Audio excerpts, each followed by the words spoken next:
Good morning. Praise the Lord. கர்த்தர் நல்லவர், அவர் கிருபை என்றும் உள்ளது. உங்கள் அன்பு சகோதரன் காட்வின் மோசஸ் பிரேம எழுப்புதல் ஊழியத்தின் சார்பில் அன்போடு உங்களை வாழ்த்தி ஆசீர்வதிக்கிறேன். இந்த நாள் முழுவதும் தேவனுடைய பிரசன்னம் உங்களோடு கூட இருந்து உங்களை வழி நடத்துவதாக. ஆமென், ஆமென், ஆமென். உன் காரியத்தை வாய்க்க பண்ணும் கர்த்தர் உன்னோடு இருக்கின்றார்.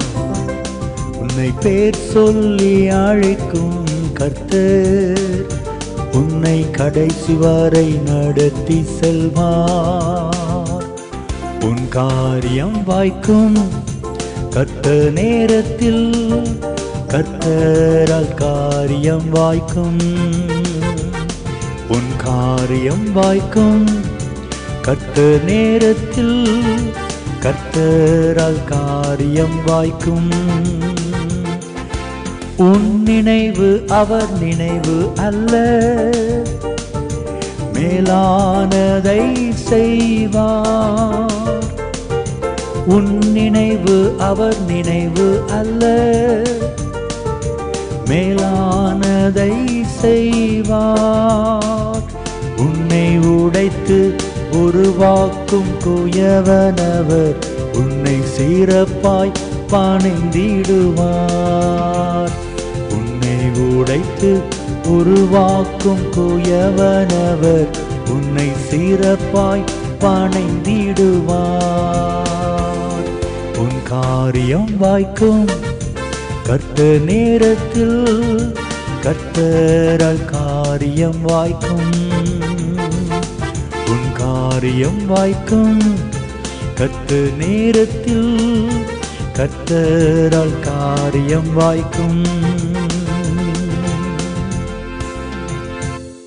தேவனுடைய பிள்ளைகளே, இவ்வளவு நாட்கள் பிரயாசப்படுகிறேன், ஒன்றும் வாய்க்கவில்லை என்று ஏக்கத்தோடு நீங்கள் காத்திருந்தால், இந்த காலை வேளையில் இந்த பாடல் மூலம் கர்த்தர் பேசுகிறார்.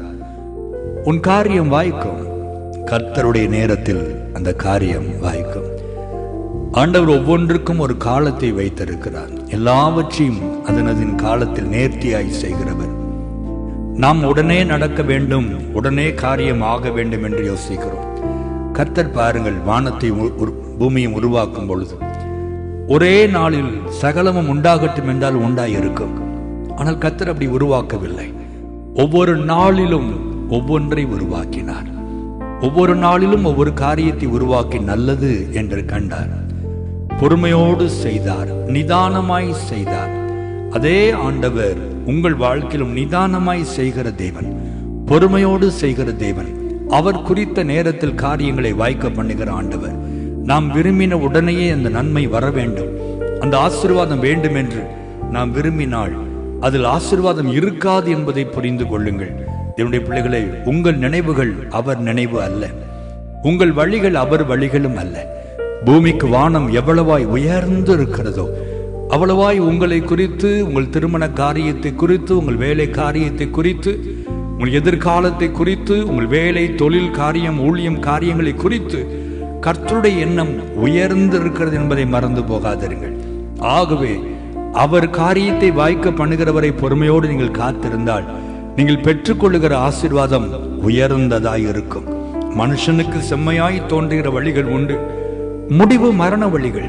காரியத்தை நானே வைத்துக் கொள்வேன் என்று போகிற அநேகர் தோல்வியிலும், நஷ்டத்திலும், இழப்பிலும், வேதனையிலும் தங்களை சிக்கிக் கொள்ளுகிறதை நாம் பார்க்கிறோம். பொறுமையோடு இருங்கள் தேவ பிள்ளைகளே, கர்த்தர் காரியங்களை வாய்க்க செய்வார். நீங்கள் தோல்வி அடைவதே இல்லை. ஆண்டவரே, நான் பொறுமையோடு காத்திருக்கிறேன், என் தேவன் என் காரியங்களை வாய்க்க பண்ணுவதற்காய் உமக்கு ஸ்தோத்திரம். நீர் குறித்த நாளிலே அந்த நன்மையை என் கரத்தில் எடுத்து கொடுக்க போகிறீர், உமக்கு ஸ்தோத்திரம் என்று பொறுமையோடு காத்திருங்கள். நிச்சயம் என் ஆண்டவர் மகிமையான காரியங்களை செய்து உங்களை பிரகாசிக்க பண்ணுவார். ஜெபிப்போமா? ஹல்லேலூயா. எல்லாவற்றையும் அதனதன் காலத்தில் நேர்த்தியாய் செய்கிற எங்கள் அன்பின் தெய்வமே, உடைய அன்பு பிள்ளைகள் யாரெல்லாம் என் காரியம் இன்னும் வாய்க்கவில்லையே, எத்தனை நாட்கள் காத்திருப்பது, எத்தனை நாட்கள் காத்திருப்பது, நானே இந்த காரியத்தை செய்து விடட்டுமா என்று மாம்சத்தில் ஒருவேளை ஆண்டவரை போராடி கொண்டிருக்கலாம். தேவன் இன்றைக்கு உடைய பிள்ளைகளோடு பேசினதற்காய் ஸ்தோத்திரம். கர்த்தர் குறிப்பிட்ட நாளை வைத்திருக்கிறீர். அந்த நாளில் உம்முடைய பிள்ளைகள் காரியத்தை ஆமென் என்றும் ஆமேன் என்றும் நினைப்பதை விட மகிமையாய் பிள்ளைகள் கரத்தில் கொடுக்க போகிறீர். அதற்காக ஸ்தோத்திரம். இயேசுவின் நாமத்தில் கர்த்தருக்கு சித்தமானால் இந்த நாளில் அது அமையும்படி நான் செபிக்கிறேன்ப்பா. இந்த நாளில் உம்முடைய பிள்ளைகள் காரியங்கள் வாய்ப்பதாக. இதுவரை உம்முடைய பிள்ளைகள் வாழ்க்கையில் இருந்த தோல்விகள் இயேசுவின் நாமத்தில் விலகும்படி நான் செபிக்கிறேன். பிள்ளைகள் வாழ்க்கையில் இருந்த நஷ்டங்கள், இழப்புகள் இயேசுவின் நாமத்தில் மாறும்படி நான் செபிக்கிறேன். அல்லேலூயா. இனி கர்த்தர் பொறுப்பெடுத்து காரியங்களை வாய்க்க பண்ணுவீராக. பிள்ளைகள் மகிழ்ந்து களி கூறும்படி, நன்மையினாலே திருப்தியாக்கும்படி நான் செபிக்கிறேன். நீர் அப்படி ஆசீர்வதிப்பதற்காய் ஸ்தோத்திரம். நீர் குறித்த நேரத்தில் அதை செய்து பிள்ளைகளை ஆச்சரியப்படுத்தும், மகிழ்ச்சியாக்கும், ஆசீர்வதியும். இயேசுவின் நாமத்தில் செபிக்கிறோம் நல்ல பிதாவே. ஆமென், ஆமென், ஆமென்.